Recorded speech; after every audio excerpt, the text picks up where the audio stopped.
सुस्वागतम। नमस्ते।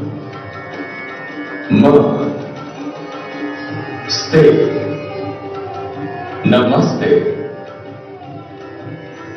हमारे नाटक में आपका स्वागत है। इस नाटक का नाम है गीता। जी हां, गीता।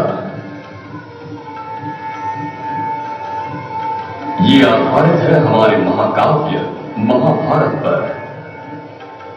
ये कहानी है दो महान आत्माओं की। एक है महायोद्धा जिनका नाम है अर्जुन, और दूसरे हैं कृष्ण, भगवान कृष्ण। दोनों ही एक दूसरे के परम मित्र हैं। ये स्थल प्राचीन भारत में स्थित है और इसका नाम है कुरुक्षेत्र। यहां दो विशाल सेनाएं हैं। एक है धर्म के प्रतीक पांडव सेना, और दूसरे अधर्म के प्रतीक कौरव सेना। कृष्ण और अर्जुन पांडवों की तरफ हैं। कृष्ण और अर्जुन घोड़ों से खींचे जाने वाले एक रथ पर सवार हैं।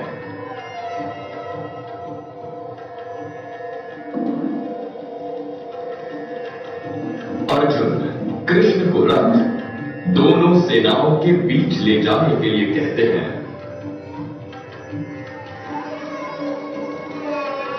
या! घोड़े आगे दौड़ रहे हैं, धूल उड़ रही है, सूरज चमक रहा है और योद्धा तैयारी कर रहे हैं।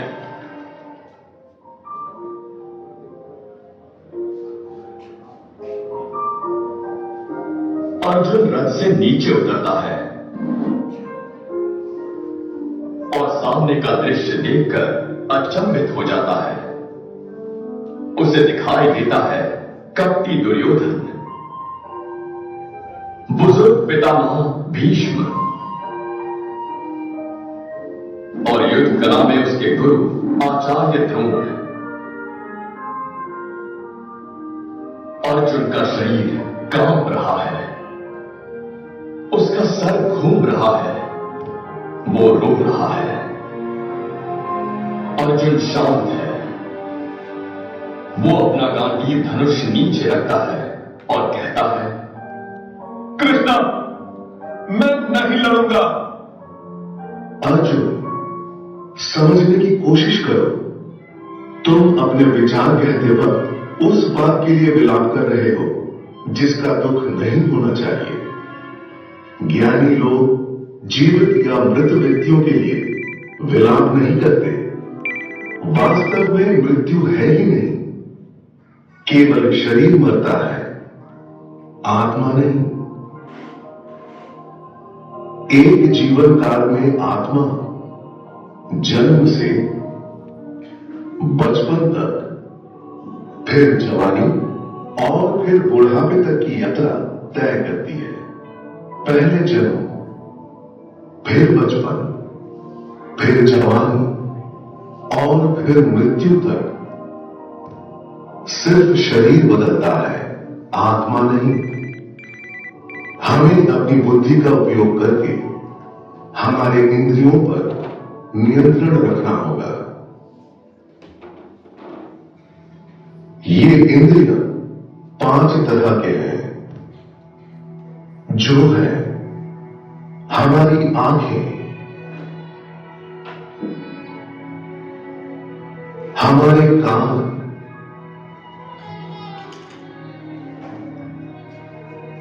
हमारी नाक, हमारा मुंह और स्पर्श ज्ञान।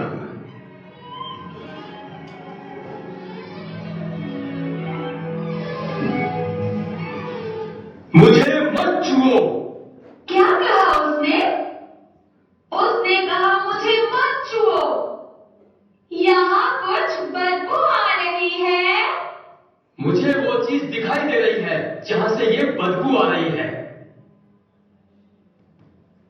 जब ये इंद्रिय किसी भी चीज को महसूस करते हैं तो हमारी बुद्धि भ्रमित हो जाती है, और जब हम चीजों को महसूस कर लेते हैं तो ये होता है।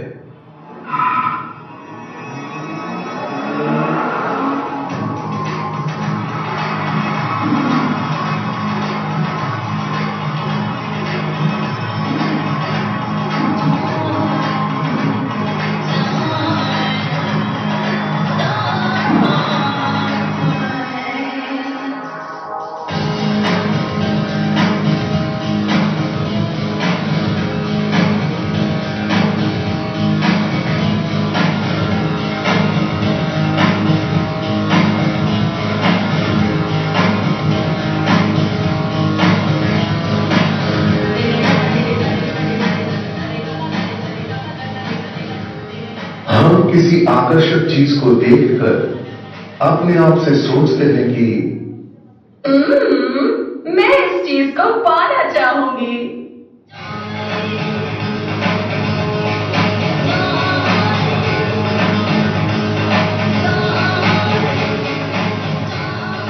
फिर होता है अब मुझे सच में ये चीज चाहिए।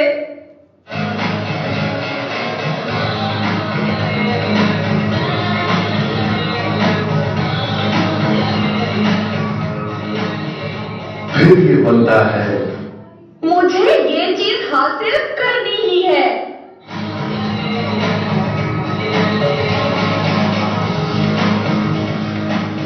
और अंत में होता है ये चीज मुझे नहीं मिली तो मुझे गुस्सा आएगा।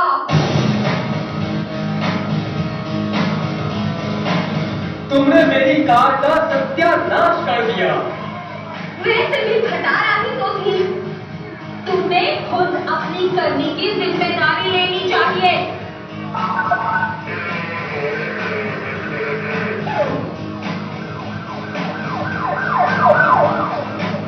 अंत में जब कोई क्रोधित होता है तो वो सही और गलत का फर्क भूल जाता है। हमारी बुद्धि भ्रष्ट हो जाती है। हमें शांत दिमाग से सोचना चाहिए। लेकिन ये जब बड़ा ही भ्रमित है, और जब वो ज्यादा ही भ्रमित हो जाता है, तब मैं इस जग में जन्म लेता हूं। यदा यदा हि धर्मस्य ग्लानिर्भवति भारत अभ्युत्थानमधर्मस्य तदात्मानं सृजाम्यहम्। मैं इस जग में पाप का विनाश करने और पुण्यवानों की रक्षा करने के लिए आता हूं, और धर्म यानी प्राकृतिक संतुलन प्रस्थापित करता हूं। हम सब इन पांचों इंद्रियों से लड़ते रहते हैं, और छठा इंद्रिय हमारा दिमाग है।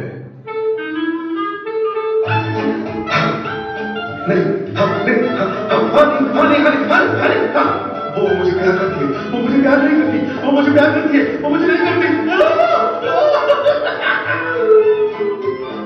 जब दिमाग नियंत्रण से बाहर हो तो वही आपका सबसे बड़ा शत्रु होता है।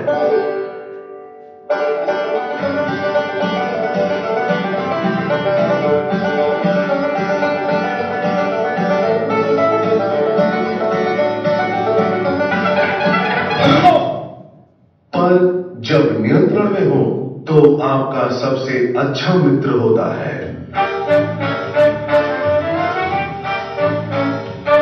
मैं जो कहूंगा क्या तुम वो करोगे? मैं उस पर विचार करूंगा। मैं जैसा कहूंगा क्या तुम वैसा करोगे? ठीक है।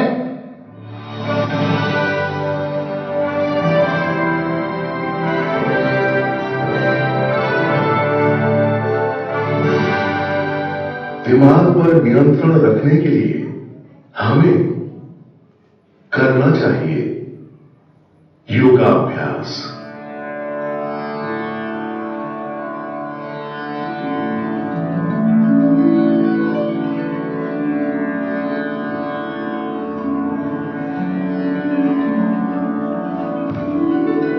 कूसा जाति की घास पर एक मुलायम कपड़ा डालकर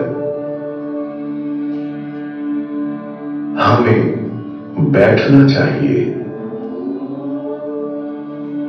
हमारी पीठ, गर्दन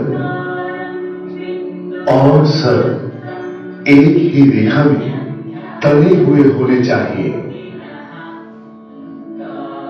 और फिर लगातार नाक के आगे वाले बिंदु पर ध्यान केंद्रित करना चाहिए और फिर मुझे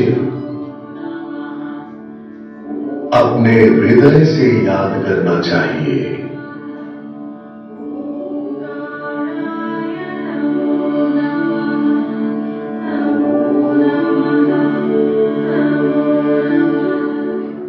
ये बड़ा कठिन है। मैं हवा पर काबू पा सकता हूं, पर इस दिमाग पर काबू पाना मुश्किल है। मैं मानता हूं अर्जुन कि चंचल दिमाग पर काबू पाना बहुत ही मुश्किल है, पर तटस्थ आचरण का अभ्यास करके आप यशस्वी हो सकते हैं। लेकिन अगर मैं इस जीवन में यशस्वी ना हुआ तो तुम फिर से एक ऐसे परिवार और वातावरण में जन्म लोगे जो तुम्हें और प्रगति करने के लिए प्रोत्साहित करेगा। और सबसे महत्वपूर्ण है योगी की तरह भक्ति करना। मुझसे वैसे ही प्रेम करो जैसे मैं तुमसे करता हूं। कृष्ण, मैंने तुम्हारे अद्भुत विराट रूप के बारे में सुना। मुझे उस रूप को देखने की इच्छा है। मैं तुम्हें अपना विराट रूप दिखाऊंगा, पर तुम्हारे पास वो रूप देखने की दृष्टि नहीं है, इसलिए मैं तुम्हें दिव्य दृष्टि दूंगा। देखो मेरा अनूठा रूप।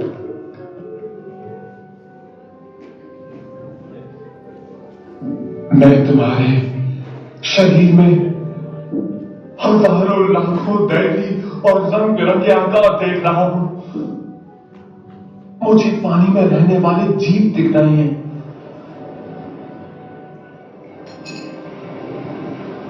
मुझे हवा में उड़ने वाले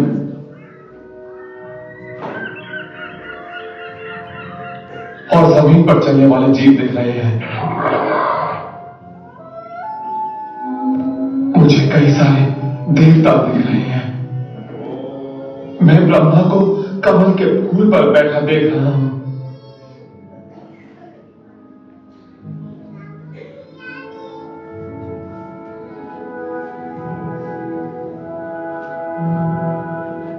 मुझे शिव भगवान नंदी पर बैठे दिखाई दे रहे हैं।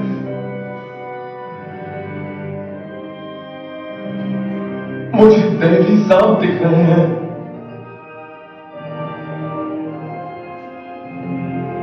मुझे तुम्हारे शरीर में कई सारे हाथ, पेट, मुंह और आंखें सब तरफ असीमित फैलती हुई दिखाई दे रही हैं। मुझे तुम्हारा दिव्य तेज सब तरफ दहकती आग की तरह फैलता हुआ दिखाई दे रहा है।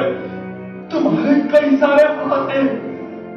सूर्य और चंद्र तुम्हारी आंखें हैं और कई सारे देवता तुम्हारे शरीर में प्रवेश कर रहे हैं। वो भयभीत हैं, वो जाप कर रहे हैं। शांति शांति शांति। तुम्हारा ये विराट रूप सबके दिलों में डर पैदा कर रहा है। मैं देख रहा हूं दुर्योधन को। आक्रमण! 1, 2, हमला! मैं देख रहा हूं पितामह भीष्म को। आक्रमण! 1, 2, 3, 4, हमला! मैं देख रहा हूं आचार्य द्रोण को। आक्रमण! 1, 2, हमला! हे ईश्वर के ईश्वर, कृपया मुझे बताइए कि आप वास्तव में कौन हैं?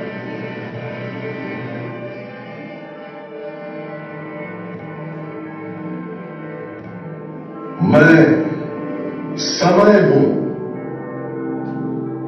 जो हर अनचाही वस्तु का नाश करता है। मैं सर्वोत्तम शक्ति हूं। उठो अर्जुन और अपने कर्तव्य को निभाने की तैयारी करो।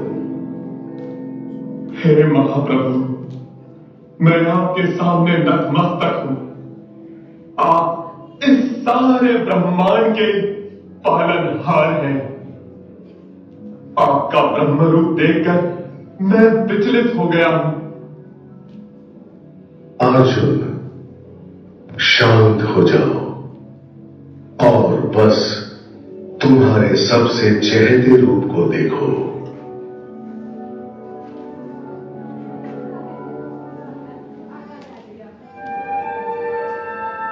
अर्जुन, अपने आप को मुझे समर्पित कर दो। जब तुम ऐसा करोगे तो तुम्हारी आत्मा जन्म और मृत्यु के चक्र से मुक्त हो जाएगी।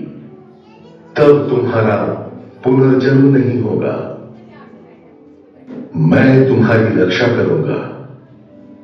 डरो नहीं, बस मेरी भक्ति करो।